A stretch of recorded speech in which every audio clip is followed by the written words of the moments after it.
नमस्ते दोस्तों, बोध इनसाइट पे आपका स्वागत है। इस दुनिया में दो तरह के लोग होते हैं, एक जो मेहनत करते रहते हैं और दूसरे जो गेम समझकर जीतते हैं। सच कड़वा है लेकिन सिंपल है। हार्ड वर्क से रिस्पेक्ट मिल सकता है लेकिन पावर अलग चीज है।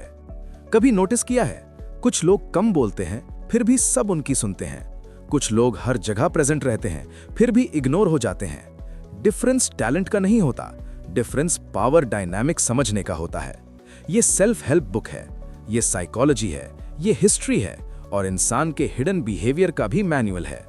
इसमें नेपोलियन, माकियावेली, लुई 14 और कई पावरफुल लोगों के एग्जाम्पल्स दिए गए हैं। यहाँ पे बुक एक मैसेज देती है जो बहुत इंपॉर्टेंट है।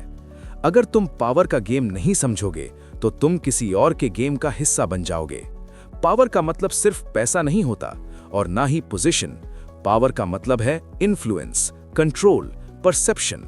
लोग तुम्हें कैसे देखते हैं ये डिसाइड करता है तुम्हारी वैल्यू। और सबसे डेंजरस चीज क्या है? पावर दिखती नहीं, वो क्वाइटली बिल्ड होती है। सोचो, एक ऑफिस में दो एम्प्लॉइज हैं। Rahul hard working, sincere, honest. Amit smart, silent, strategic. Rahul हर काम करता है, अमित ऑब्जर्व करता है। प्रमोशन किसको मिलता है? ज्यादा केसेस में अमित को, क्योंकि राहुल काम कर रहा था, अमित सिस्टम समझ रहा था। यही डिफरेंस है एफर्ट और पावर में। बुक का लॉ 1 कहता है, नेवर आउटशाइन द मास्टर, यानी कभी भी अपने मास्टर से ज्यादा शाइन मत करो। ये सुनने में अनफेयर लग सकता है, पर रियलिटी में यही एक सर्वाइवल स्ट्रैटेजी है। इसकी साइकोलॉजी को समझो। हर इंसान के अंदर एक हिडन इनसिक्योरिटी होती है, चाहे वो बॉस हो, टीचर हो, पेरेंट हो या पॉलिटिकल लीडर। जब कोई उनसे ज्यादा इंटेलिजेंट, ज्यादा केपेबल या ज्यादा पॉपुलर लगने लगता है, उनका ईगो अलर्ट हो जाता है। और ईगो जब थ्रेटन फील करता है तो पावर यूज करता है। इसी को एक एग्जाम्पल से समझो। मनोज एक आईटी कंपनी में काम करता था। ब्रिलियंट कोडर, मीटिंग्स में ओपनली बॉस की मिस्टेक करेक्ट करता था। इंटेंशन सही था, टोन भी नॉर्मल था, लेकिन बॉस के दिमाग में एक सिग्नल गया कि ये लड़का मुझे ओवरशैडो कर रहा है। 6 महीने बाद क्या हुआ? प्रमोशन किसी और को मिल गया। टैलेंट कम था लेकिन थ्रेट भी कम था। इसका मतलब ये नहीं कि आप अपनी एबिलिटी छुपा लो, इसका मतलब ये है अपनी ब्रिलियंस को स्मार्ट तरीके से प्रोजेक्ट करो। बॉस को क्रेडिट दो, उन्हें फील कराओ कि आइडिया उनका था, उनकी इमेज स्ट्रांग बनाओ। अगर आप किसी कंपनी में काम करते हो तो इसे समझना बहुत जरूरी है। पहला, उनकी पब्लिक इंसल्ट कभी मत करो। दूसरा, करेक्शन प्राइवेट में दो। तीसरा, उनकी अचीवमेंट्स को हाईलाइट करो। चौथा, कभी उनकी ईगो को डायरेक्ट चैलेंज मत करो। ये वीकनेस नहीं होता, ये पोजीशनिंग होता है, क्योंकि जब बॉस सुरक्षित फील करेगा तब वो आपको ग्रो होने देगा। इसलिए ग्रीन कहता है, मास्टर को शाइन करने दो, तुम्हारा टाइम भी आएगा। बुक का लॉ 2 कहता है, never put too much trust in friends, learn how to use enemies, यानी दोस्तों पर अंधा भरोसा मत करो, दुश्मन का इस्तेमाल करना सीखो। सुनने में गलत लगता है, पर पावर इमोशनल नहीं होती, पावर प्रैक्टिकल होती है। इसकी साइकोलॉजी को समझो। दोस्त का प्रॉब्लम क्या होता है? फेमिलियरिटी। जब लोग आपको पुराने वर्जन से जानते हैं, वो आपको उसी बॉक्स में देखते रहते हैं। अगर आप ग्रो करने लगते हो तो उनके अंदर कंपैरिजन एक्टिवेट हो जाता है, और कंपैरिजन जेलसी को जन्म देता है। जेलसी साइलेंट होती है पर डेंजरस होती है। इसी को एक एग्जाम्पल से समझो। 2 स्कूल फ्रेंड्स एक साथ बिजनेस स्टार्ट करते हैं। शुरू में सब इक्वल, फिर एक का विजन स्ट्रांग हो जाता है, वो फास्ट डिसीजंस लेने लगता है। दूसरा असुरक्षित फील करता है। ओपन कॉन्फ्लिक्ट नहीं होता, पर स्लो रेजिस्टेंस शुरू हो जाता है। बिजनेस ब्रेक हो जाता है, क्योंकि दोस्ती में लॉजिक से ज्यादा इमोशन होता है। और एनिमी प्रेडिक्टेबल होता है, वो ओपनली अगेंस्ट होता है, उसके इंटेंशंस क्लियर होते हैं। अगर आप उसे स्मार्टली हैंडल कर लो तो वो लॉयल भी बन सकता है। हिस्ट्री में कई रूलर्स ने अपने पुराने एनिमीज को हाई पोजीशंस दी, क्योंकि उन्हें प्रूव करना होता है। फ्रेंड को प्रूव नहीं करना होता, एनिमी को करना होता है। दोस्त कंफर्ट देता है, एनिमी अलर्टनेस देता है, और पावर अलर्टनेस से बनती है। रुको, पहले इसे भी समझ लो। इसका मतलब ये नहीं कि दोस्ती छोड़ दो, मतलब ये है, पहला, बिजनेस में दोस्ती अलग रखो। दूसरा, पावर पोजीशंस में इमोशनल ब्लाइंड ट्रस्ट मत रखो। तीसरा, जो तुमसे डिसएग्री करता है उसे इग्नोर मत करो। चौथा, क्रिटिक को भी एक डेटा पॉइंट समझो। कभी कभी जो तुम्हें चैलेंज करता है वो तुम्हें ग्रो करा देता है। पावर का गेम पर्सनल नहीं होता। जब तुम इमोशन से डिसीजन लोगे तुम वल्नरेबल हो जाओगे, जब तुम क्लैरिटी से डिसीजन लोगे तुम स्टेबल हो जाओगे। बुक का लॉ 3 कहता है, कंसील योर इंटेंशंस, यानी अपने इरादे छुपा कर रखो। पावर का एक साइलेंट रूल है, जो अपना पूरा प्लान बता देता है वो कंट्रोल लूज कर देता है। इसके साइकोलॉजी को समझो। लोग नेचुरली सस्पिशियस होते हैं। अगर आप ओपनली बता दोगे कि मैं ये पोजीशन लेना चाहता हूं, मैं ये बिजनेस अक्वायर करूंगा, मैं नेक्स्ट प्रमोशन टारगेट कर रहा हूं, तो लोग तुरंत डिफेंसिव हो जाते हैं। वो आपके अगेंस्ट प्लानिंग शुरू कर देते हैं। इसी को एक एग्जाम्पल से समझो। मान लो किसी ऑफिस में 5 लोग प्रमोशन के रेस में हैं। एक बंदा हर जगह अनाउंस करता है, इस बार प्रमोशन मेरा पक्का है। रिजल्ट, बाकी 4 लोग साइलेंट होकर उसके अगेंस्ट लॉबी बना देते हैं और एंड में प्रमोशन किसी तीसरे को मिल जाता है, क्योंकि पावर में नॉइज से ज्यादा मिस्ट्री काम करती है। अब समझो कि उसने क्या गलती किया था और क्या करना चाहिए था। जब तुम अपने कार्ड्स ओपन कर देते हो, तुम प्रिडिक्टेबल बन जाते हो, और प्रिडिक्टेबल इंसान इजीली मैनिपुलेट होता है। पर जब तुम साइलेंट हो, लोग गेस करते रहते हैं। गेस करते करते वो असुरक्षित हो जाते हैं, और असुरक्षित लोग मिस्टेक्स करते हैं। पर एक सक्सेसफुल लीडर अपना फाइनल डिसीजन लास्ट मोमेंट तक रिवील नहीं करता, क्योंकि सरप्राइज ही पावर है। जो ओपनली प्लानिंग करता है वो रुकावट क्रिएट करता है, जो साइलेंटली प्लानिंग करता है वो एग्जीक्यूशन क्रिएट करता है।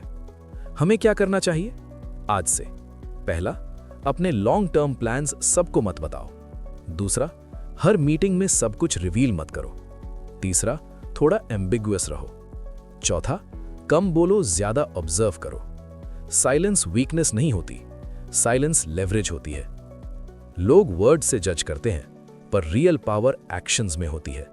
जब तुम कम बोलते हो, तुम्हारी वैल्यू ऑटोमैटिकली बढ़ जाती है, क्योंकि मिस्ट्री रिस्पेक्ट क्रिएट करती है। बुक का लॉ 4 है, always say less than necessary, यानी हमेशा जरूरत से कम बोलो। पावर लाउड नहीं होती, पावर मेजर्ड होती है। जितना ज्यादा आप बोलते हो, उतना ज्यादा आप अपनी पावर लूज करते हो। लोग सोचते हैं जो कॉन्फिडेंट है वो ज्यादा बोलता है। रियलिटी ऑपोजिट होती है। जो ट्रूली पावरफुल होता है वो कंट्रोल्ड होता है। इसके साइकोलॉजी को समझो। जब आप ज्यादा बोलते हो, पहला, आप अपनी इंटेंशंस रिवील कर देते हो। दूसरा, आप इमोशनल स्टेट एक्सपोज कर देते हो। तीसरा, आप गलती करने के चांसेस बढ़ा देते हो। साइलेंस दूसरे इंसान को अनकंफर्टेबल करता है, और अनकंफर्टेबल इंसान जल्दी बोल देता है, और जो ज्यादा बोलता है वो ज्यादा रिवील करता है। इसी को एक एग्जाम्पल से समझते हैं। एक कॉर्पोरेट मीटिंग इमेजिन करो। 2 लोग प्रेजेंटेशन दे रहे हैं। पहला बंदा हर सवाल का 5 मिनट एक्सप्लेनेशन देता है, ओवर एक्सप्लेन करता है। दूसरा बंदा शॉर्ट शार्प जवाब देता है, पॉज लेता है, आई कांटेक्ट मेंटेन करता है। रूम में अथॉरिटी किसके पास फील होती है? दूसरे के पास, क्योंकि ब्रेविटी कॉन्फिडेंस सिग्नल करती है। फिर से समझो। कोर्ट रूम में देखो, जज सबसे कम बोलता है, लॉयर्स आर्ग्यू करते रहते हैं, जज सुनता है, और फाइनल डिसीजन जज का होता है, क्योंकि जो सबसे कम बोलता है उसके पास सबसे ज्यादा पावर होती है। वर्ड्स चीप होते हैं, साइलेंस रेयर होती है। रेयर चीज वैल्यूएबल होती है। जब आप हर सिचुएशन में रिएक्ट करते हो, लोग आपको प्रेडिक्टेबल समझने लगते हैं। जब आप सिलेक्टिव रिस्पॉन्स देते हो, लोग आपको पावरफुल समझने लगते हैं। तो हमें क्या करना चाहिए? आज से पहला, व्हाट्सएप पे इंस्टेंटली रिप्लाई मत दो। दूसरा, हर आर्ग्यूमेंट में लास्ट वर्ड लेने की जरूरत नहीं। तीसरा, मीटिंग में सिर्फ तब बोलो जब वैल्यू ऐड हो। चौथा, इमोशनल स्टेट में लॉन्ग एक्सप्लेनेशन मत दो। कम शब्द, ज्यादा इंपैक्ट। रियल पावर चिल्लाती नहीं, वो प्रेजेंस से फील होती है। जो इंसान खुद को कंट्रोल कर सकता है, वो दुनिया को इन्फ्लुएंस कर सकता है। और सेल्फ कंट्रोल का पहला स्टेप है अपने वर्ड्स कंट्रोल करना। बुक का लॉ 5 कहता है, so much depends on reputation guarded with your life, यानी रेपुटेशन सब कुछ है, उसे अपनी जान की तरह प्रोटेक्ट करो। लोग आपको जानते नहीं, वो आपके बारे में बनी हुई इमेज को जानते हैं, और दुनिया इमेज पर रिएक्ट करती है, सच्चाई पर नहीं। इसके साइकोलॉजी को समझो। रेपुटेशन एक साइकोलॉजिकल शॉर्टकट है। अगर किसी के बारे में सुन लिया, ये बंदा रिलायबल है, ये बंदा डेंजरस है, ये बंदा जीनियस है, तो लोग उस लेबल के हिसाब से ट्रीट करते हैं। आपको हर बार प्रूव नहीं करना पड़ता, लेबल काम करता है। इसी को एक एग्जाम्पल से समझते हैं। बिजनेस वर्ल्ड में देखो, एक आदमी के बारे में अगर मार्केट में ये बात फैल जाए कि वो पेमेंट लेट करता है, चाहे वो सच हो या ना हो, डील मिलना मुश्किल हो जाता है। पर अगर रेपुटेशन हो, ये बंदा कमिटमेंट का पक्का है, तो लोग एडवांस में ट्रस्ट कर लेते हैं। रेपुटेशन इनविजिबल करेंसी होता है। ये पहले भी होता था। कई रूलर्स ने अपने एनिमीज की रेपुटेशन डिस्ट्रॉय करके उन्हें वीक बना दिया। डायरेक्ट अटैक से पहले इमेज अटैक होता था, क्योंकि इमेज टूट गई तो सपोर्ट टूट जाता है, और सपोर्ट गया तो पावर गई। रेपुटेशन शील्ड भी है और वेपन भी। अगर तुम्हारी इमेज स्ट्रांग है, लोग तुम्हें लाइटली नहीं लेंगे। अगर तुम्हारी इमेज वीक है, लोग तुम्हें चैलेंज करेंगे। पावर का फर्स्ट डिफेंस सिस्टम है रेप्यूटेशन। तो हमें आज से पहला, अपने प्रॉमिसेस लाइटली मत दो। दूसरा, पब्लिक में अननेसेसरी कंट्रोवर्सी अवॉइड करो। तीसरा, ऑनलाइन अपनी पोजीशनिंग क्लियर रखो। चौथा, नेगेटिव र्यूमर को इग्नोर मत करो, स्ट्रेटेजिकली काउंटर करो। एक छोटी सी image crack long term damage कर सकती है, क्योंकि लोग तुम्हें वही समझेंगे जो तुम उन्हें कंसिस्टेंटली दिखाओगे। इसलिए अपनी आइडेंटिटी को रैंडम मत होने दो, उसे डिजाइन करो, क्योंकि दुनिया तुम्हारी रियलिटी नहीं देखती, तुम्हारी रेप्यूटेशन देखती है। बुक का लॉ 6 कहता है, court attention at all costs, यानी हर हाल में अटेंशन खींचो। अगर लोग आपको नोटिस ही नहीं करते तो आप एग्जिस्ट ही नहीं करते पावर के गेम में। टैलेंट से पहले विजिबिलिटी आती है। अगर आप ब्रिलियंट हो लेकिन बैकग्राउंड में चुप हो, तो दुनिया किसी एवरेज लाउड इंसान को लीडर बना देगी, क्योंकि अटेंशन ही करेंसी है। इसको एक एग्जाम्पल से समझो। पॉलिटिकल रैलीज देखो, कभी कभी स्पीच कंटेंट नॉर्मल होता है, लेकिन एंट्री ड्रामेटिक होती है, म्यूजिक लाउड होता है, स्टेज डिजाइन ग्रैंड होता है। क्योंकि साइकोलॉजी सिंपल है, लोग पहले फील करते हैं, बाद में सोचते हैं। जो अटेंशन कंट्रोल करता है वो नैरेटिव कंट्रोल करता है। ग्रीन कहता है, better to be criticised than ignored. Ignore होना सबसे डेंजरस स्टेट है। क्रिटिसिज्म में एनर्जी होती है, साइलेंस में डेथ होती है। लेकिन स्ट्रैटेजी ये है, अटेंशन लो पर अपनी रेप्यूटेशन की फ्रेमवर्क के अंदर लो। Cheap controversy short term boost देती है, strategic positioning long term power देती है। इसके साइकोलॉजी को समझो। ह्यूमन ब्रेन नॉवेल्टी पे ही एक्ट करता है। अगर आप प्रिडिक्टेबल हो जाते हो, लोग इंटरेस्ट लूज कर देते हैं। इसलिए कभी कभी सरप्राइज एलिमेंट लाओ, अपने टोन में डेप्थ मेंटेन करो, विजुअल आइडेंटिटी स्ट्रॉन्ग रखो। अटेंशन एक मसल है, उसे कॉन्स्टेंटली फीड करना पड़ता है, जो हमें आज से करना है। अपनी एंट्री इंपैक्टफुल बनाओ, मीटिंग्स में एक स्ट्रॉन्ग ओपनिंग लाइन रखो, सोशल मीडिया पे कंसिस्टेंट विजुअल थीम रखो, अपनी प्रेजेंस को इंटेंशनली डिजाइन करो। अगर तुम खुद को प्रोजेक्ट नहीं करोगे तो कोई और तुम्हें ओवरशैडो कर देगा। पावर साइलेंट रहकर सरवाइव नहीं करती, पावर विजिबल रहकर ग्रो करती है। तुम्हें लाउड नहीं बनना, तुम्हें नोटिसेबल बनना है। बुक का लॉ 7 कहता है, get others to do the work for you but always take the credit. यानी दूसरों से काम करवाओ, क्रेडिट अपने नाम करो। सुनने में मैनिपुलेशन लगता है, पर पावर का स्ट्रक्चर समझो। लीडर का काम हर काम करना नहीं होता, लीडर का काम डायरेक्शन देना होता है। इसके साइकोलॉजी को समझो। जो इंसान सब कुछ खुद करता है वो बिजी हो जाता है, जो इंसान दूसरों से करवाता है वो स्ट्रेटेजिक हो जाता है। बिजी लोग थक जाते हैं, स्ट्रेटेजिक लोग ऊपर चढ़ जाते हैं। इसी को एक एग्जाम्पल से समझो। एक मैनेजर हर छोटी चीज खुद करता है, रिपोर्ट्स, प्रेजेंटेशंस, क्लाइंट कॉल्स, सब खुद। वो हार्ड वर्किंग है पर ग्रोथ स्लो है। दूसरा मैनेजर डेलीगेशन करता है, रिसर्च टीम को देता है, प्रेजेंटेशन इंटर्न को देता है, फाइनल पिच खुद डिलीवर करता है। रिजल्ट, उसकी विजिबिलिटी हाई है, उसकी अथॉरिटी स्ट्रांग है। इस लॉ का मतलब एक्सप्लॉयटेशन नहीं है, मतलब ये है अपनी एनर्जी हाई वैल्यू टास्क्स पे लगाओ। अगर तुम हर काम खुद करोगे तुम एग्जीक्यूशन लेवल पे अटके रहोगे। अगर तुम सिस्टम बिल्ड करोगे तुम पावर लेवल पे चढ़ोगे। हिस्ट्री में भी ऐसा ही होता था। किंग्स खुद बैटल नहीं लड़ते थे, जनरल्स लड़ते थे। किंग स्ट्रैटेजी डिजाइन करता था और विक्ट्री का सिंबल किंग होता था। क्योंकि पावर स्ट्रक्चर में क्रेडिट सिंबल के पास जाता है, लोग नेचुरली किसी फेस को फॉलो करते हैं। टीम का काम कलेक्टिव होता है, पर नैरेटिव एक लीडर के नाम से अटैच होता है। इसलिए लीडर विजिबल होता है, टीम बैकबोन होती है। तो हमें आज से आइडेंटिफाई करो कौन सा काम लो लेवरेज है, उसे डेलीगेट करो। अपना फोकस स्ट्रैटेजी और ग्रोथ पे रखो। पब्लिक इमेज को लीडर मोड में डिजाइन करो। याद रखना, हार्ड वर्क सर्वाइवल देता है, स्मार्ट स्ट्रक्चर पावर देता है। जो इंसान हर काम में घुसा रहता है वो रिप्लेसेबल हो जाता है। जो इंसान सिस्टम कंट्रोल करता है वो इररिप्लेसेबल हो जाता है। पावर इंडिविजुअल एफर्ट में नहीं, लेवरेज में होती है। बुक का लॉ 8 कहता है, make other people come to you, use bait if necessary. यानी लोगों को अपने पास आने दो। जब तुम खुद चेज करते हो तुम वीक पोजीशन में होते हो, जब लोग तुम्हें चेज करते हैं तुम पावर पोजीशन में होते हो। पावर का रूल सिंपल है, जो मूव करता है वो वल्नरेबल होता है, जो वेट करता है वो कंट्रोल में होता है। इसके साइकोलॉजी को समझो। जब आप किसी को बार बार कॉल करते हो, फॉलो अप करते हो, रिक्वेस्ट भेजते हो, आपका स्टेटस ऑटोमेटिकली नीचे चला जाता है, क्योंकि डेस्परेशन सिग्नल हो जाता है। लेकिन जब आप एक ऐसी सिचुएशन क्रिएट करते हो जहां सामने वाला आपको अप्रोच करे, तब इक्वेशन रिवर्स हो जाती है। इसी को एक एग्जांपल से समझो। मान लो 2 सेल्समैन हैं। पहला हर क्लाइंट को मैसेज करता है, सर प्लीज एक चांस दे दीजिए। दूसरा क्या करता है, वो लिमिटेड ऑफर अनाउंस करता है, स्कैर्सिटी क्रिएट करता है, वैल्यू शो करता है, क्लाइंट खुद कॉन्टैक्ट करता है। कौन पावरफुल फील होता है? जो चेज्ड हो रहा है। नेगोशिएशन में सबसे बड़ा एडवांटेज पेशेंस होता है। अगर आप डील के लिए डेस्परेट हो तो आप डिस्काउंट दोगे, अगर सामने वाला डेस्परेट हो तो वो कॉम्प्रोमाइज करेगा। इसलिए बेट क्रिएट करो। बेट क्या हो सकता है? Exclusive opportunity, rare knowledge, limited access, high reputation. Relationships में भी सेम रूल। जो इंसान कॉन्स्टेंटली इंप्रेस करने की कोशिश करता है वो कंट्रोल लूज करता है। जो अपनी वैल्यू पे काम रहता है वो अट्रैक्ट करता है। अट्रैक्शन पावर का रिफाइंड फॉर्म है। इसका मतलब पैसिव होना नहीं है। मतलब ये है, गेम ऐसे डिजाइन करो कि लोग तुम्हारी तरफ आए।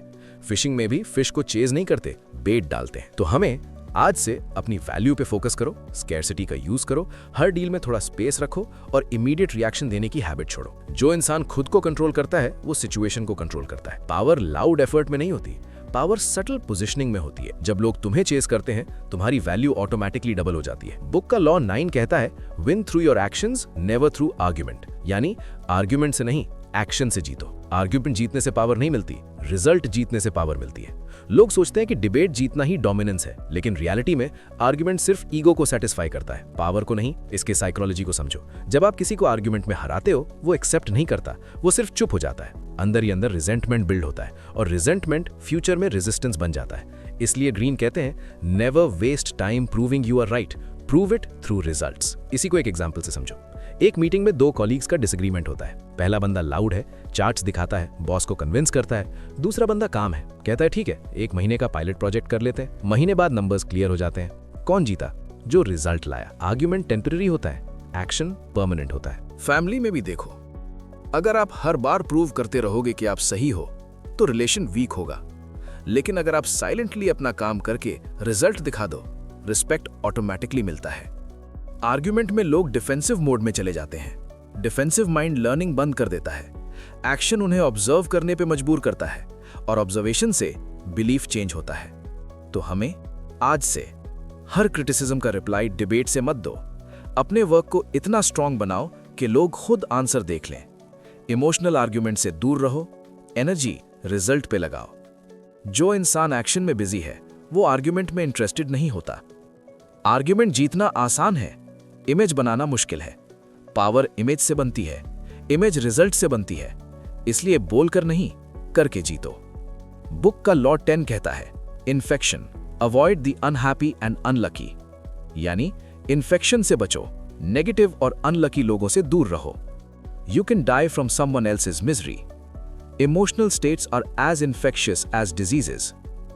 पावर सिर्फ स्ट्रैटेजी का गेम नहीं है, एनर्जी का गेम भी है। अगर आप गलत एनवायरनमेंट में हो तो आपका फोकस, मोटिवेशन और डिसीजन मेकिंग स्लो हो जाता है। इसके साइकोलॉजी को समझो। ह्यूमन ब्रेन मिरर न्यूरॉन्स पे काम करता है। अगर आप रोज किसी नेगेटिव इंसान के साथ टाइम स्पेंड करते हो तो आपका मूड सबकॉन्शियसली शिफ्ट होता है। आप रिस्क लेने से डरते हो, आप डिफेंसिव माइंडसेट में चले जाते हो। नेगेटिविटी साइलेंट पॉइजन है। वो आपको तुरंत नहीं गिराती, पर धीरे धीरे ड्रेन करती है। इसी को एक एग्जाम्पल से समझो। एक बंदा बिजनेस स्टार्ट करता है। उसका सर्कल कहता है, इंडिया में बिजनेस मुश्किल है, सब सेटिंग से चलता है, तू फेल हो जाएगा। वो बंदा शायद स्ट्रांग हो, लेकिन रोज ये सुनने के बाद उसका सबकॉन्शियस वीक हो जाता है। फिर वो हाफ हार्टेड एक्शन लेता है। फेलियर एनवायरनमेंट से शुरू होता है। हर स्ट्रगलिंग इंसान नेगेटिव नहीं होता। नेगेटिव वो है जो प्रॉब्लम से चिपका रहता है और सोल्यूशन को रिजेक्ट करता है। अनलकी वो है जो हर सिचुएशन में विक्टिम माइंडसेट रखता है। पावर विक्टिम माइंडसेट के साथ सरवाइव नहीं करती। ग्रीन कहते हैं, मिजरेबल लोग आपको नीचे खींचते हैं ताकि उन्हें अकेला फील ना हो। इसलिए अपना इनर सर्कल केयरफुली चूज करो। हाई एम्बिशन वाले लोगों के साथ रहो, कंप्लेनिंग सर्कल से डिस्टेंस रखो। एनवायरनमेंट मोमेंटम क्रिएट करता है। तो हमें आज से अपने 5 क्लोजेस्ट लोग आइडेंटिफाई करो, उनका माइंडसेट इवैल्यूएट करो, नेगेटिव हैबिचुअल कंप्लेनर्स से एक्सपोजर कम करो, बुक्स और कंटेंट से अपना मेंटल एनवायरनमेंट डिजाइन करो। फिजिकल जिम बॉडी बनाता है, मेंटल एनवायरनमेंट डेस्टिनी बनाता है। आपकी एनर्जी ही आपकी पावर है और एनर्जी सबसे ज्यादा लोगों के थ्रू इन्फ्लुएंस होती है। गलत इंसान के साथ रहना स्लो सुसाइड जैसा है, सही इंसान के साथ रहना ग्रोथ एक्सेलरेटर जैसा है। बुक का लॉ 11 कहता है make people dependent on you, यानी लोगों को अपने ऊपर डिपेंडेंट बना दो। अगर लोग तुम्हारे बिना काम चला सकते हैं तो तुम पावरफुल नहीं हो। पावर तब आती है जब तुम इंडिस्पेंसिबल हो जाते हो। रिप्लेसेबल इंसान सिक्योर नहीं होता, इंडिस्पेंसिबल इंसान को हटाना महंगा पड़ता है। इसकी साइकोलॉजी को समझो। पावर का बेस है कंट्रोल, और कंट्रोल तब मिलता है जब सामने वाले को तुम्हारी जरूरत हो। अगर तुम सिर्फ एक नॉर्मल एम्प्लॉय हो जिसे कल कोई और रिप्लेस कर सकता है तो तुम्हारी बार्गेनिंग पावर जीरो है। लेकिन अगर तुम सिस्टम का क्रिटिकल पार्ट हो तो तुम्हारी वैल्यू ऑटोमेटिकली बढ़ जाती है। इसी को एक एग्जाम्पल से समझो। एक आईटी कंपनी में 2 डेवलपर्स हैं। पहला बंदा नॉर्मल टास्क्स करता है, डॉक्यूमेंटेशन एवरेज है, कोड समझना आसान है। दूसरा बंदा कॉम्प्लेक्स सिस्टम आर्किटेक्चर डिजाइन करता है, क्लाइंट्स डायरेक्टली उससे कंसल्ट करते हैं, उसके बिना प्रोजेक्ट रुक जाता है। कंपनी किसे प्रोटेक्ट करेगी? जो इंडिस्पेंसिबल है। इसका मतलब डिपेंडेंसी अनहेल्दी क्रिएट करना नहीं, मतलब ये है अपनी स्किल और वैल्यू इतनी यूनिक बना दो कि तुम्हारे बिना काम स्लो हो जाए। पावर का मैच्योर फॉर्म कंट्रोल नहीं, लेवरेज होता है। अगर तुम नॉलेज का सोर्स हो, नेटवर्क का कनेक्टर हो या अपॉर्चुनिटी का गेटकीपर हो, लोग नेचुरली तुम्हारी तरफ अट्रैक्ट होंगे। आज से एक हाई वैल्यू स्किल मास्टर करो, अपनी नीश क्लैरिटी स्ट्रांग करो, अपने काम को एवरेज से 20% बेटर करो, नेटवर्किंग में कनेक्टर रोल प्ले करो। गोल ये नहीं कि लोग तुम्हें पसंद करें, गोल ये है कि लोग तुम्हें इग्नोर ना कर सकें। जॉब सिक्योरिटी से पावर नहीं मिलती, वैल्यू सिक्योरिटी से पावर मिलती है। जब तुम सिस्टम के लिए ऑप्शनल हो, तुम वल्नरेबल हो। जब तुम सिस्टम के लिए असेंशियल हो, तुम पावरफुल हो। बुक का लॉ 12 कहता है use selective honesty and generosity to disarm your victim, यानी सिलेक्टिव ऑनेस्टी और जेनरोसिटी से लोगों को डिसआर्म करो। एक छोटी सी सच्चाई या जेनरोसिटी का एक्ट लोगों का गार्ड गिरा देता है। पावर का गेम सिर्फ डिसेप्शन का नहीं होता, कभी कभी कंट्रोल्ड ऑनेस्टी सबसे पावरफुल वेपन होती है। इसकी साइकोलॉजी को समझो। इंसान नेचुरली डिफेंसिव होता है। अगर कोई इंसान बहुत ही स्मूथ, बहुत ही परफेक्ट लगता है तो हम उस पर पूरा ट्रस्ट नहीं करते। लेकिन जब कोई इंसान अपनी एक वीकनेस एडमिट करता है, छोटी सी मिस्टेक एक्सेप्ट करता है या बिना रीजन के जेनरोसिटी दिखाता है, तो हमारा गार्ड नीचे आ जाता है। हम सोचते हैं ये इंसान जेन्युइन है, और वही मोमेंट होता है जब इन्फ्लुएंस इजी हो जाता है। इसी को एक एग्जाम्पल से समझो। मान लो एक बिजनेसमैन नेगोशिएशन में है। अगर वो हर बात में अग्रेसिव हो तो सामने वाला डिफेंसिव रहेगा। लेकिन अगर वो एक पॉइंट पर वॉलंटरली बोले, इस जगह हमसे थोड़ी गलती हुई थी, इंस्टेंट ट्रस्ट बिल्ड हो जाता है। अब जब वो नेक्स्ट स्ट्रॉन्ग डिमांड रखेगा, सामने वाला इजीली मान जाएगा, क्योंकि उसका गार्ड ऑलरेडी डाउन है। ये लॉ कहता है हर जगह सच मत बोल दो, हर जगह जेनरोसिटी मत दिखाओ, सिलेक्टिव होना जरूरी है। एक कंट्रोल्ड वल्नरेबिलिटी 100 फेक प्रोमिसेस से ज्यादा पावरफुल होती है। ह्यूमन ब्रेन पैटर्न डिटेक्ट करता है। अगर कोई इंसान कभी गलती एक्सेप्ट नहीं करता, वो सस्पिशियस लगता है। अगर कोई इंसान कभी सेल्फिश नहीं लगता, वो अनरियलिस्टिक लगता है। इसलिए थोड़ी ऑनेस्टी, थोड़ी जेनरोसिटी स्ट्रैटेजी के साथ। आज से कभी कभी अपनी एक स्मॉल फ्लॉ ओपनली एक्सेप्ट करो। रैंडम जेनरोसिटी से गुडविल क्रिएट करो। नेगोशिएशन में एक छोटा कंसेशन इंटेंशनली दो। अपनी इमेज को ह्यूमन रखो, रोबोटिक नहीं। रिमेंबर, ओवर ऑनेस्टी वीकनेस होती है, स्ट्रेटेजिक ऑनेस्टी इन्फ्लुएंस होती है। लोग लॉजिकल से ज्यादा इमोशनल होते हैं, और इमोशन का गेट ओपन होता है जब उन्हें लगता है कि आप रियल हो। पावर का रिफाइंड फॉर्म मैनिपुलेशन नहीं, कंट्रोल्ड परसेप्शन है, और परसेप्शन ट्रस्ट से बिल्ड होती है। बुक का लॉ 13 कहता है when asking for help, appeal to people's self interest, never to their mercy और ग्रैटिट्यूड, यानी मदद मांगते वक्त लोगों के सेल्फ इंटरेस्ट को टारगेट करो। जब भी हेल्प मांगो, लोगों की दया पर मत खेलो, उनके फायदे पर खेलो। ये हार्श लग सकता है, पर पावर का इकोसिस्टम सिंपैथी पे नहीं, सेल्फ इंटरेस्ट पे चलता है। इसके साइकोलॉजी को समझो। इंसान नेचुरली सेल्फिश होता है, चाहे वो कितना भी काइंड क्यों ना हो। डिसीजन लेने से पहले दिमाग साइलेंटली ये कैलकुलेट करता है, मुझे इसमें क्या मिलेगा। अगर आप सिर्फ इमोशनल अपील करते हो, प्लीज मेरी हेल्प कर दो, तो तुम्हारा एहसान रहेगा, तो टेम्पररी हेल्प मिल सकती है। लेकिन अगर आप दिखाते हो आपको इससे क्या बेनिफिट होगा, तो लॉन्ग टर्म सपोर्ट मिलता है। अगर वो बोलें, सर मेरा सपना है, प्लीज इन्वेस्ट कीजिए, इन्वेस्टर पोलाइटली स्माइल करेगा। लेकिन अगर वो बोलें, इस मार्केट में 3x ग्रोथ पोटेंशियल है, आपका इन्वेस्टमेंट 5 साल में 10x हो सकता है, अब कॉन्वर्सेशन सीरियस हो जाता है, क्योंकि सेल्फ इंटरेस्ट एक्टिवेट हो गया। इवन फ्रेंडशिप में भी ये सटल रूल अप्लाई होता है। अगर आप किसी से सिर्फ लेते रहते हो विदाउट वैल्यू क्रिएट किए, कनेक्शन वीक हो जाता है। लेकिन अगर आप म्यूचुअली बेनिफिशियल इक्वेशन क्रिएट करते हो, रिलेशन स्टेबल हो जाता है। लोग अपने आप को जेनरस समझना पसंद करते हैं, इसलिए उन्हें ऐसा फील कराओ कि हेल्प करके वो भी विन कर रहे हैं। उन्हें हीरो फील कराओ, उन्हें स्मार्ट डिसीजन मेकर फील कराओ, तब वो विलिंगली सपोर्ट करते हैं। आज से हर रिक्वेस्ट को रीफ्रेम करो, सामने वाले को क्या मिलेगा। नेटवर्किंग में वैल्यू फर्स्ट अप्रोच रखो, प्रपोजल लिखते वक्त बेनिफिट्स हाईलाइट करो, इमोशनल बेगिंग अवॉइड करो। रिमेंबर, हेल्प मांगना वीकनेस नहीं, गलत तरीके से मांगना वीकनेस है। दुनिया ग्रैटिट्यूड पे नहीं चलती, इंसेंटिव पे चलती है। जो इंसान इंसेंटिव समझ गया, वो इन्फ्लुएंस समझ गया, और इन्फ्लुएंस ही रिफाइंड पावर है। बुक का लॉ 14 कहता है, pose as a friend, work as a spy, यानी दोस्त बन के आओ पर सोचो एक स्पाई की तरह। इन्फॉर्मेशन ही रियल पावर है, और जो ज्यादा जानता है वो कंट्रोल करता है। पावर का गेम सिर्फ स्ट्रेंथ का नहीं, इंटेलिजेंस का गेम है, और इंटेलिजेंस का मतलब है लोगों के बारे में उनसे ज्यादा जानना। इसके साइकोलॉजी को समझो। लोग नेचुरली खुल जाते हैं जब उन्हें लगता है कि सामने वाला उनका फ्रेंड है। फ्रेंडशिप गार्ड गिरा देती है, और जब गार्ड गिरता है, इंफॉर्मेशन फ्लो होता है। इंफॉर्मेशन ही लेवरेज है। इसी को एक एग्जाम्पल से समझो। एक एम्प्लॉई है जो सबसे फ्रेंडली है, हर टीम के साथ लंच करता है, सबकी प्रॉब्लम सुनता है, सबको कंफर्टेबल फील कराता है। वो गॉसिप नहीं करता, बस ऑब्जर्व करता है। 6 महीने बाद उसे पता होता है कौन इनसिक्योर है, कौन बॉस से अनहैप्पी है, कौन प्रमोशन टारगेट कर रहा है, कौन रिजाइन करने वाला है। अब उसके पास रॉ डेटा है, और डेटा से डिसीजन स्ट्रांग होता है। ये लॉ कहता है, ट्रस्ट अर्न करो, लेकिन ब्लाइंड ट्रस्ट मत दो। हर इंफॉर्मेशन को स्टोर करो, रिएक्ट मत करो। स्पाई का काम सुनना होता है, बोलना नहीं। लोग अपने बारे में बोलना पसंद करते हैं।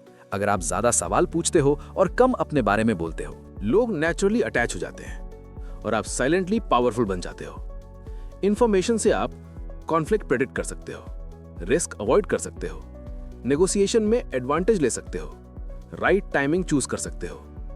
पावर टाइमिंग का गेम है। टाइमिंग इंफॉर्मेशन से आती है। आज से मीटिंग्स में ज्यादा सुनो, कम बोलो। लोगों के पैटर्न्स नोटिस करो।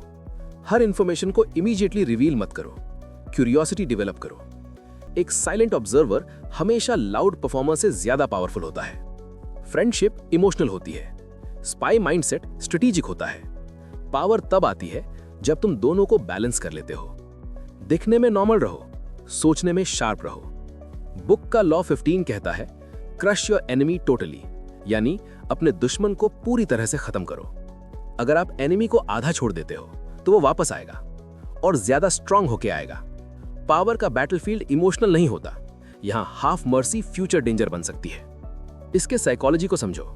जब किसी इंसान को डिफीट का टेस्ट मिलता है, उसके अंदर रिवेंज का सीड प्लांट हो जाता है। अगर आप उससे सिर्फ टेम्परेरीली सप्रेस करते हो तो वो साइलेंट प्रिपरेशन करेगा, और जब मौका मिलेगा वो अटैक करेगा। इसीलिए ग्रीन कहते हैं, हाफ मेजर्स आर डेंजरस। इसी को एक एग्जांपल से समझो। मान लो बिजनेस राइवलरी है।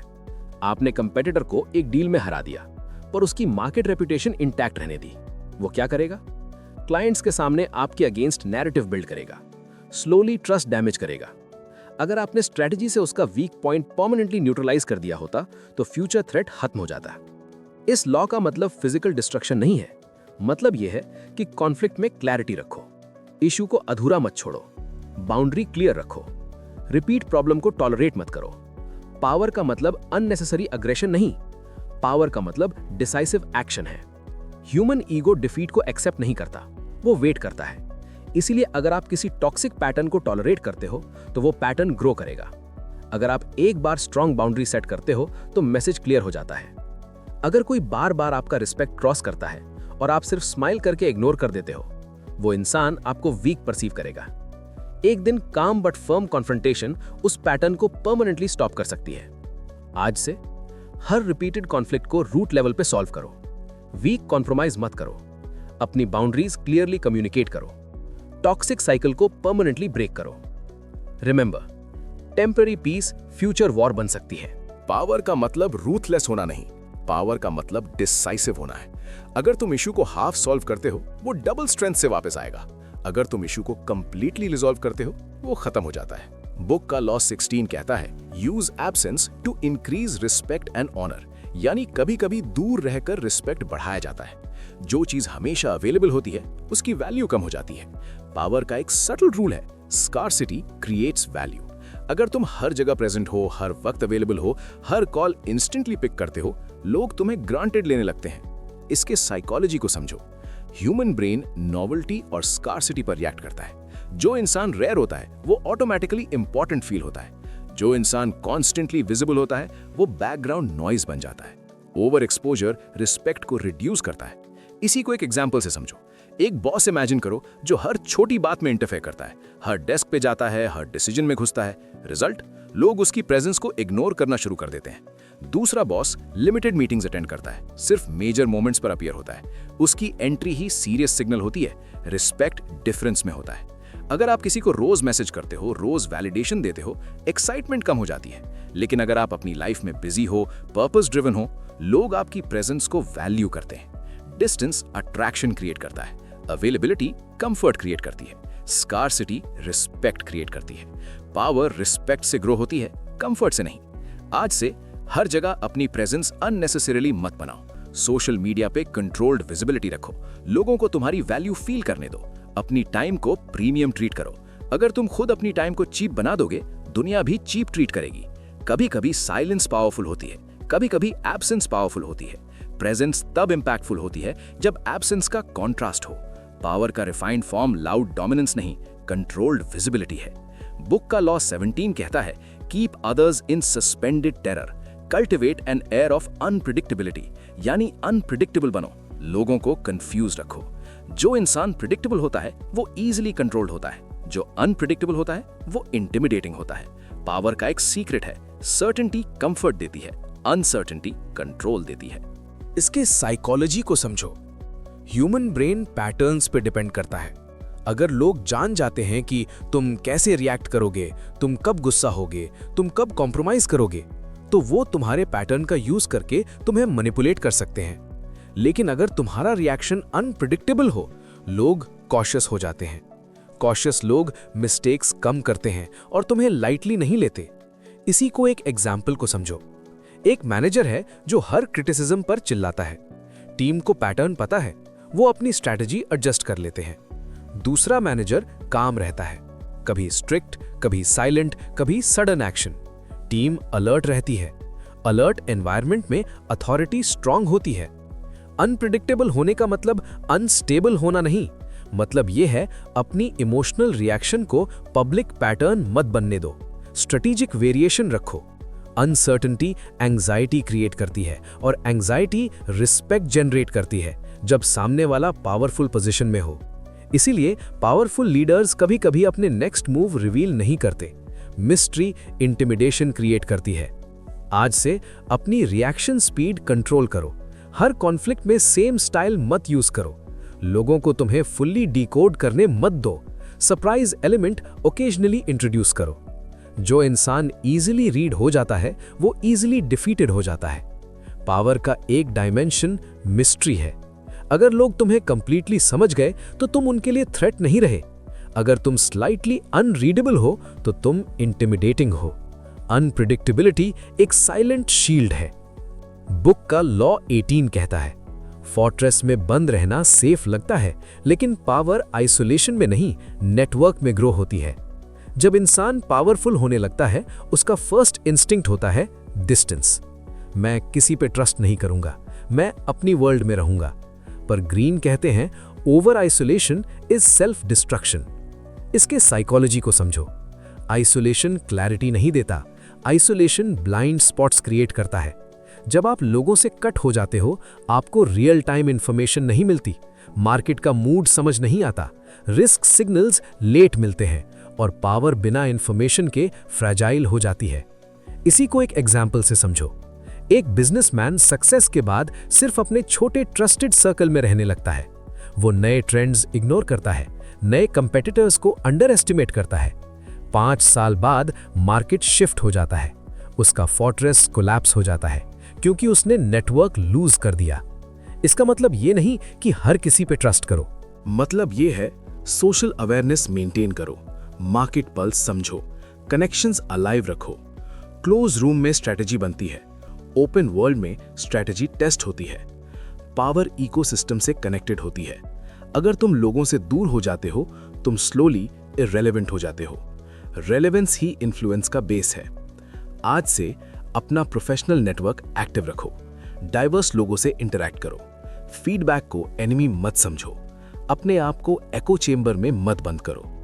जो इंसान सिर्फ अपनी आवाज सुनता है वो रियलिटी लूज कर देता है। फोर्ट्रेस टेम्पररी सिक्योरिटी देता है, नेटवर्क लॉन्ग टर्म पावर देता है। आइसोलेशन में ईगो सेफ रहता है, एक्सपोजर में पावर स्ट्रांग होती है। ट्रू स्ट्रेंथ वर्ल्ड से कनेक्ट रहकर आती है, उससे भागकर नहीं। बुक के लॉ 19 कहता है, know who you are dealing with, do not offend the wrong person. यानी समझो तुम किससे डील कर रहे हो, गलत इंसान को ऑफेंड मत करो। हर इंसान सेम लेवल का नहीं होता, गलत इंसान को अंडर एस्टिमेट करना महंगा पड़ सकता है। पावर का गेम सिर्फ स्ट्रैटेजी का नहीं, पीपल रीडिंग का गेम है। अगर तुम इंसान को गलत रीड करते हो तो तुम अपनी पोजीशन रिस्क में डाल देते हो। इसके साइकोलॉजी को समझो। लोग सरफेस पे सिंपल लग सकते हैं, कोई काम देखेगा, कोई इंट्रोवर्ट लगेगा, कोई वीक अपीयर होगा, पर उनके पीछे स्ट्रॉन्ग नेटवर्क हो सकता है, हिडन इन्फ्लुएंस हो सकता है, साइलेंट रिवेंज माइंडसेट हो सकता है। हर इंसान का ईगो अलग लेवल का होता है। गलत ईगो को ट्रिगर कर दिया तो अननेसेसरी एनिमी क्रिएट हो जाता है। इसी को एक एग्जाम्पल से समझो। एक कॉर्पोरेट एम्प्लॉय ने सोचा कि एक सीनियर कोलीग सिंपल है, थोड़ा आउटडेटेड है। उसने पब्लिक मीटिंग में उनकी इंसल्ट कर दी। बाद में पता चला वो सीनियर मैनेजमेंट के क्लोज थे। प्रोजेक्ट अप्रूवल साइलेंटली ब्लॉक हो गया। एक छोटी सी ईगो मिस्टेक करियर सेटबैक बन गई। हर इंसान को ऑफेंड करना सेम रिस्क नहीं होता। कुछ लोग डायरेक्ट रिटेलिएशन करते हैं, कुछ लोग साइलेंट प्लानिंग करते हैं, कुछ लोग नेटवर्क एक्टिवेट करते हैं। पावर का मतलब सबसे पंगा लेना नहीं, पावर का मतलब राइट बैटल्स चूज करना। ह्यूमन ईगो फ्रजाइल होता है। अगर आप किसी को पब्लिकली एम्बैरेस करते हो तो वो इंसल्ट फॉरगेट नहीं करता, और इंसल्ट का मेमोरी इमोशनल होता है। इमोशन लॉन्ग टर्म रिवेंज को फ्यूल करता है। आज से किसी को पब्लिकली डिसरिस्पेक्ट मत करो, किसी के इन्फ्लुएंस लेवल को अंडर एस्टिमेट मत करो। कॉन्फ्लिक्ट में रिस्क इवैल्यूएट करो, अपने ईगो को अननेसेसरी प्रूव मत करो। हर फाइट जीतना जरूरी नहीं, हर मिस्टेक अवॉइड करना जरूरी है। पावर का एक मैच्योर फॉर्म अवेयरनेस है। अगर तुम इंसान को सही रीड कर सकते हो तो तुम अननेसेसरी एनिमीज से बच सकते हो। स्मार्ट इंसान हर जगह स्ट्रेंथ शो नहीं करता, वो हर जगह कैलकुलेशन करता है। बुक का लॉ 20 कहता है, do not commit to anyone, यानी किसी एक कैंप में फुल्ली कमिट मत हो। जो इंसान जल्दी कमिटमेंट करता है वो अपनी फ्रीडम लूज करता है। पावर का एक सटल रूल है, इंडिपेंडेंस इक्वल्स लेवरेज। अगर तुम ओपनली किसी एक साइड में खड़े हो जाते हो तो तुम ऑटोमेटिकली दूसरी साइड के एनिमी बन जाते हो और तुम्हारा नेगोशिएशन स्पेस छोटा हो जाता है। इसके साइकोलॉजी को समझो। लोग नेचुरली अलायंसेस बनाते हैं। ऑफिस पॉलिटिक्स में ग्रुप बनते हैं, बिजनेस में कैंप्स बनते हैं, फैमिली में भी साइड्स बनती हैं। अगर तुम जल्दी चूज कर लेते हो तुम लिमिटेड हो जाते हो, लेकिन अगर तुम न्यूट्रल, स्ट्रेटेजिक और बैलेंस्ड रहते हो लोग तुम्हें अट्रैक्ट करते हैं, क्योंकि न्यूट्रल इंसान पोटेंशियल एलाय होता है। इसी को एक एग्जाम्पल से समझो। एक कॉर्पोरेट ऑफिस में दो सीनियर मैनेजर्स के बीच राइवलरी है। एक एम्प्लॉय ओपनली मैनेजर ए का सपोर्ट करता है, मैनेजर बी कभी उसे ट्रस्ट नहीं करेगा। दूसरा एम्प्लॉय न्यूट्रल रहता है, दोनों के साथ रिस्पेक्टफुल रिलेशन मेंटेन करता है। प्रमोशन के वक्त न्यूट्रल इंसान सेफर ऑप्शन लगता है। इसका मतलब लॉयल्टी मत रखो, ऐसा नहीं। मतलब ये है ब्लाइंड लॉयल्टी मत रखो। अगर तुम किसी कैंप में इमोशनली इन्वेस्ट हो जाते हो तो तुम ऑब्जेक्टिव डिसीजन लूज कर देते हो। न्यूट्रल पोजीशन क्यूरियोसिटी क्रिएट करती है। लोग सोचते हैं ये बंदा किस साइड में है, वो तुम्हें कन्विंस करने की कोशिश करेंगे, और जिस इंसान को कन्विंस करना पड़ता है वो ऑलरेडी स्ट्रॉन्ग पोजीशन में होता है। आज से हर ग्रुप कॉन्फ्लिक्ट में इमीडिएटली साइड मत लो, अपने ऑप्शंस ओपन रखो, इमोशनल रिएक्शन के बेसिस पे कमिटमेंट मत दो, अपने लेवरेज को प्रिजर्व करो। जो इंसान इंडिपेंडेंट होता है वो फ्लेक्सिबल होता है, और फ्लेक्सिबिलिटी ही लॉन्ग टर्म सर्वाइवल है। पावर का मतलब सबसे लॉयल दिखना नहीं, पावर का मतलब सबसे स्ट्रेटेजिक रहना है। जब तुम किसी एक के हो जाते हो तुम अपने ऑप्शंस खत्म कर देते हो। जब तुम अपने हो जाते हो तब दुनिया तुम्हें कोट करती है। बुक का लॉ 21 कहता है, play a sucker to catch a sucker, यानी कभी कभी बेवकूफ बनो ताकि सामने वाला अपनी असली सोच दिखा दे।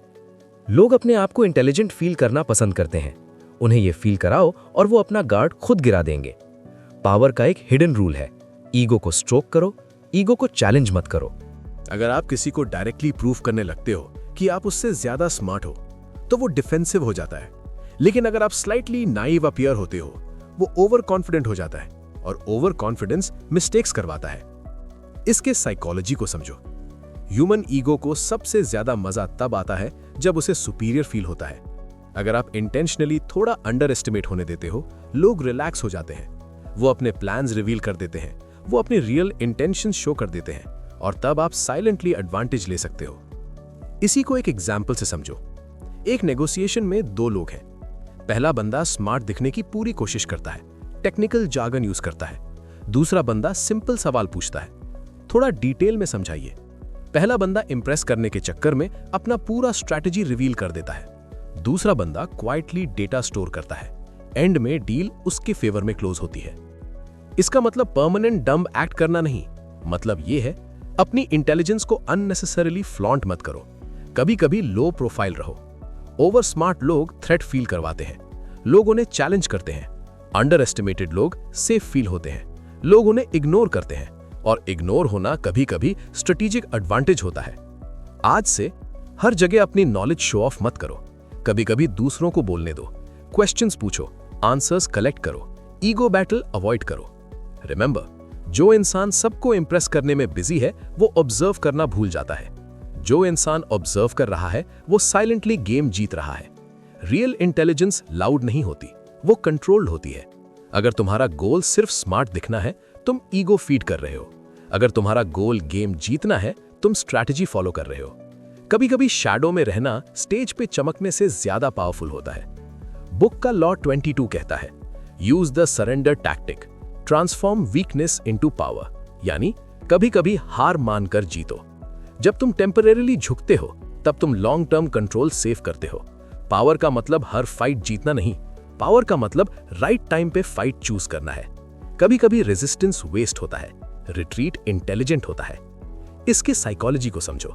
जब आप डायरेक्ट ऑपोजिशन में खड़े हो जाते हो, तो सामने वाले का ईगो एक्टिवेट हो जाता है, वो फुल फोर्स यूज करता है। लेकिन जब आप स्लाइटली सरेंडर करते हो, वो रिलैक्स हो जाता है। रिलैक्स्ड ओपोनेंट केयरलेस हो जाता है, और केयरलेस ओपोनेंट मिस्टेक करता है। इसी को एक एग्जाम्पल से समझो। एक कॉर्पोरेट एम्प्लॉय ने बॉस के डिसीजन को ओपनली चैलेंज किया।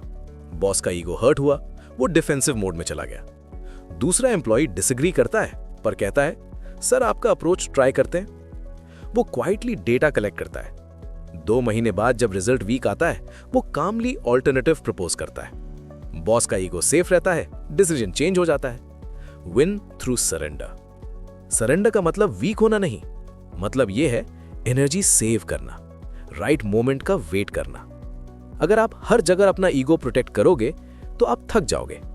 टेम्पररी डिफीट ओपोनेंट को ओवर कॉन्फिडेंट बनाता है। Over confidence blind spots create करता है, और ब्लाइंड स्पॉट्स ही फ्यूचर अपॉर्चुनिटी होते हैं। कभी कभी आर्ग्यूमेंट में लास्ट वर्ड लेने की जरूरत नहीं, साइलेंस चूज करना पीस प्रिजर्व करता है। और जब मोमेंट राइट होता है, तब कामली पर्सपेक्टिव रखना ज्यादा इफेक्टिव होता है। आज से हर कॉन्फ्लिक्ट में इमीडिएटली रिएक्ट मत करो, इमोशनल रिस्पॉन्स डिले करो। कभी कभी स्ट्रेटेजिक रिट्रीट चूज करो, लॉन्ग टर्म विन पे फोकस रखो। टेम्पररी लॉस परमानेंट लॉस नहीं होता। जो इंसान हर जगह फाइट करता है, वो जल्दी एग्जॉस्ट हो जाता है। जो इंसान सिलेक्टिवली फाइट करता है, वो सस्टेनेबली पावरफुल रहता है। कभी कभी झुकना ही सीधा खड़े रहने से ज्यादा स्ट्रांग होता है। बुक का लॉ 23 कहता है, कॉन्सेंट्रेट योर फोर्सेस, यानी अपनी एनर्जी को एक जगह कॉन्सेंट्रेट करो। जब एनर्जी स्कैटर्ड होती है, पावर वीक हो जाती है। जब एनर्जी फोकस्ड होती है, इंपैक्ट एक्सप्लोसिव हो जाता है। पावर का एक कोर प्रिंसिपल है, डेप्थ ग्रेटर देन डिस्ट्रैक्शन। इसके साइकोलॉजी को समझो। ह्यूमन ब्रेन लिमिटेड अटेंशन के साथ काम करता है। अगर आप 5 प्रोजेक्ट्स एक साथ स्टार्ट करते हो, 3 गोल्स एक साथ चेस करते हो, हर ट्रेंड में जंप करते हो, तो आपका फोकस डाइल्यूट हो जाता है, और डाइल्यूटेड फोकस एवरेज रिजल्ट देता है। इसी को एक एग्जाम्पल से समझो। एक बिजनेसमैन 4 बिजनेसेस एक साथ स्टार्ट करता है, सब में थोड़ा थोड़ा टाइम देता है। रिजल्ट, कोई भी बिजनेस स्ट्रांग नहीं बनता। दूसरा बिजनेसमैन एक नीश चूज करता है, उस नीश में डीप नॉलेज डेवलप करता है, स्ट्रांग नेटवर्क बिल्ड करता है, मार्केट डोमिनेट करता है। 5 इयर्स बाद वो कैटेगरी लीडर बन जाता है। कॉन्सेंट्रेशन का मतलब ऑब्सेशन नहीं, मतलब यह है अपने हाईएस्ट लेवरेज पॉइंट को आइडेंटिफाई करो, उस पॉइंट पर 80% एनर्जी लगाओ, बाकी सब सेकेंडरी रखो। मोमेंटम फोकस से बनता है। जब आप एक डायरेक्शन में कंटिन्यूसली मूव करते हो तो कंपाउंडिंग इफेक्ट क्रिएट होता है। स्कैटर्ड एफर्ट में कंपाउंडिंग नहीं होती, सिर्फ थकान होती है। आज से अपने टॉप 1-2 प्रायोरिटीज लिखो, बाकी डिस्ट्रैक्शंस एलिमिनेट करो, डेली एफर्ट सेम डायरेक्शन में लगाओ और लॉन्ग टर्म कंपाउंडिंग को ट्रस्ट करो। रिमेंबर, सनलाइट जब स्कैटर्ड होती है तो सिर्फ वार्म करती है। मैग्नीफाइंग ग्लास से फोकस करो तो फायर क्रिएट होता है। पावर मल्टीटास्किंग से नहीं बनती, पावर मास्टरी से बनती है। मास्टरी तब आती है जब तुम अपनी एनर्जी को कॉन्सेंट्रेट करते हो। जो इंसान हर जगह थोड़ा थोड़ा होता है वो कहीं भी पावरफुल नहीं होता। जो इंसान एक जगह पूरा होता है वो अनस्टॉपेबल हो जाता है। बुक का लॉ 24 कहता है, प्ले द परफेक्ट कोर्टियर, यानी डायरेक्ट पावर से ज्यादा स्ट्रांग होती है रिफाइंड इन्फ्लुएंस। कोर्टियर का मतलब क्या है? वो इंसान जो किंग के पास रहता है पर कभी स्पॉटलाइट में एग्रेसिवली नहीं आता। वो ऑब्जर्व करता है, अडैप्ट करता है और सटली इन्फ्लुएंस करता है। इसकी साइकोलॉजी को समझो। हर पावरफुल इंसान के अराउंड लोग होते हैं। जो ओपनली चैलेंज करते हैं वो रिस्क क्रिएट करते हैं, जो ब्लाइंडली फ्लैटर करते हैं वो बोरिंग हो जाते हैं, लेकिन जो रिस्पेक्टफुल हैं, इंसाइटफुल हैं, ईगो को हर्ट नहीं करते और सही मोमेंट पे सजेशन देते हैं, वो इंडिस्पेंसिबल बन जाते हैं। इसी को एक एग्जाम्पल से समझो। एक सीनियर मैनेजर के पास 2 असिस्टेंट्स हैं। पहला हर वक्त अग्री करता है, हर बात पे यस सर। दूसरा रिस्पेक्टफुली सजेस्ट करता है, कभी पब्लिक में कॉन्ट्रडिक्ट नहीं करता, प्राइवेट में ऑनेस्ट फीडबैक देता है। मैनेजर किसको ज्यादा ट्रस्ट करेगा? जो ईगो सेफ रखता है और इंटेलिजेंस शो करता है बैलेंस के साथ। Ego management, timing sense, emotional control, social awareness. Courtier loud नहीं होता, वो स्ट्रेटेजिक होता है। पावर के पास रहना डेंजरस भी होता है। अगर आप रॉन्ग टोन यूज करो, रॉन्ग टाइमिंग चूज करो तो आप एनिमी बन सकते हो। इसलिए परफेक्ट कोर्टियर मूड रीड करता है, एनवायरनमेंट रीड करता है, अपना अप्रोच एडजस्ट करता है। अडेप्टेबिलिटी ही सर्वाइवल है। हर रिलेशन में पावर डायनामिक होता है। अगर आप अननेसेसरली ईगो क्लैश करते हो, रिलेशन वीक होता है। अगर आप strategically respect plus honesty balance करते हो, इन्फ्लुएंस ग्रो होता है। आज से पावरफुल लोगों के मूड और प्रायोरिटीज ऑब्जर्व करो। पब्लिक में ईगो हर्ट मत करो, प्राइवेट में कंस्ट्रक्टिव इनपुट दो। अपने टोन को सिचुएशन के हिसाब से एडजस्ट करो। पावर के पास रहकर सरवाइव करना एक आर्ट है। Direct confrontation short term thrill देता है, refined diplomacy long term power देती है। परफेक्ट कोर्टियर चमकता नहीं, वो सिस्टम को क्वाइटली कंट्रोल करता है। इन्फ्लुएंस का हाईएस्ट फॉर्म लाउड डोमिनेशन नहीं, सटल पोजिशनिंग है। आज हमने पावर के पहले 24 लॉज समझे, अब उन्हें एक बार कंडेंस्ड फॉर्म में फील करते हैं। लॉ 1, कभी अपने बॉस से ज्यादा शाइन मत करो, शैडो में रहकर ही सर्वाइव करोगे। लॉ 2, दोस्त पर अंधा ट्रस्ट मत करो, एनिमी कभी कभी ज्यादा लॉयल हो सकता है। लॉ 3, अपने इंटेंशंस छुपा कर रखो, मिस्ट्री ही लेवरेज है। लॉ 4, जरूरत से कम बोलो, साइलेंस अथॉरिटी क्रिएट करता है। लॉ 5, रेप्यूटेशन सब कुछ है, एक क्रैक और पावर स्लिप। लॉ 6, अटेंशन लो वरना इनविजिबल हो जाओगे, विजिबिलिटी ही करेंसी है। लॉ 7, दूसरों से काम करवाओ, सिस्टम बिल्ड करो, खुद सिस्टम मत बनो। लॉ 8, लोगों को अपने पास आने दो, चेज मत करो, अट्रैक्ट करो। लॉ 9, आर्ग्यूमेंट नहीं, एक्शन से जीतो, रिजल्ट सबसे लाउड प्रूफ है। लॉ 10, नेगेटिव लोग इन्फेक्शन होते हैं, एनवायरनमेंट डेस्टिनी लिखता है। लॉ 11, इंडिस्पेंसिबल बनो, रिप्लेसेबल लोग पावरलेस होते हैं। Law 12, selective honesty trust build करती है, कंट्रोल्ड वल्नरेबिलिटी वेपन है। लॉ 13, हेल्प मांगते वक्त सेल्फ इंटरेस्ट टारगेट करो, लोग फायदे पे मूव करते हैं। लॉ 14, फ्रेंड बनो, स्पाई की तरह सोचो, इंफॉर्मेशन ही रियल पावर है। लॉ 15, एनिमी को हाफ मत छोड़ो, अधूरा कॉन्फ्लिक्ट फ्यूचर डेंजर है। लॉ 16, कभी कभी दूर रहना रिस्पेक्ट बढ़ाता है, स्कैरसिटी वैल्यू क्रिएट करती है। लॉ 17, अनप्रिडिक्टेबल रहो, पैटर्न ब्रेक करो, कंट्रोल पाओ। लॉ 18, आइसोलेशन में मत छुपो, नेटवर्क ही सर्वाइवल है। लॉ 19, गलत इंसान को ऑफेंड मत करो, हर ईगो इक्वल नहीं होता। लॉ 20, ब्लाइंड कमिटमेंट मत दो, ऑप्शंस ओपन रखो। लॉ 21, कभी कभी डम्ब अपीयर हो जाओ, ईगो को ट्रैप करो। लॉ 22, कभी सरेंडर भी स्ट्रैटेजी होती है, temporary loss long term gain. Law 23, energy concentrate करो, फोकस से एक्सप्लोजन होता है। लॉ 24, परफेक्ट कोटियर बनो, सटल इन्फ्लुएंस लाउड पावर से स्ट्रांग होता है। अगले 7 दिन में सिर्फ ये 7 चीजें अप्लाई करो। Day 1, silence practice. आज हर मीटिंग में कम बोलो। एग्जाम्पल, ऑफिस डिस्कशन में सिर्फ तब बोलो जब स्ट्रांग पॉइंट हो। ऑब्जर्व करो, लोग ज्यादा सीरियस लेंगे। Day 2, reputation audit. अपने 3 क्लोज लोगों से पूछो, मेरी इमेज क्या है। एग्जाम्पल, अगर लोग बोलें कंफ्यूज्ड हो तो क्लैरिटी पे काम करो। Day 3, energy cut. एक नेगेटिव इंसान से एक्सपोजर 50% कम करो।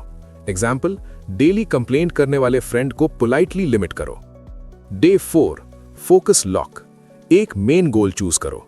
एग्जाम्पल, नेक्स्ट 30 डेज सिर्फ चैनल ग्रोथ पे फोकस, बाकी distractions delete. Day 5, strategic absence. 24 hours social media से ब्रेक, देखो तुम्हारी वैल्यू कैसे फील होती है। Day 6, observe mode. आज ज्यादा क्वेश्चंस पूछो, कम अपनी स्टोरी शेयर करो, इंफॉर्मेशन कलेक्ट करो। Day 7, controlled bold move. एक बाउंड्री सेट करो। एग्जाम्पल, किसी को पोलाइटली नो बोलना जहां तुम कॉम्प्रोमाइज कर रहे थे। क्योंकि पावर लाउड नहीं होती, पावर डिसिप्लिन्ड होती है। पावर अग्रेसिव नहीं होती, पावर अवेयर होती है। अगर तुम इन 24 लॉज को सिर्फ सुनोगे, ये नॉलेज रहेगा। अगर तुम इन्हें अप्लाई करोगे, ये एडवांटेज बनेगा। और याद रखो, दुनिया फेयर नहीं है, दुनिया स्ट्रक्चर्ड है, और जो स्ट्रक्चर समझ गया वो गेम समझ गया। पार्ट 1 हमने पावर के पहले 24 लॉज समझे हैं, लेकिन असली डेंजरस लॉज अभी बाकी हैं। पार्ट 2 में हम कवर करेंगे आइडेंटिटी मैनिपुलेशन, इमोशनल कंट्रोल और साइलेंट डोमिनेंस के एडवांस्ड रूल्स। अगले वीडियो में हम आएंगे लॉज 25 से 48 तक, और वहां पावर और भी डार्क हो जाएगी। रेडी रहना। थैंक यू दोस्तों।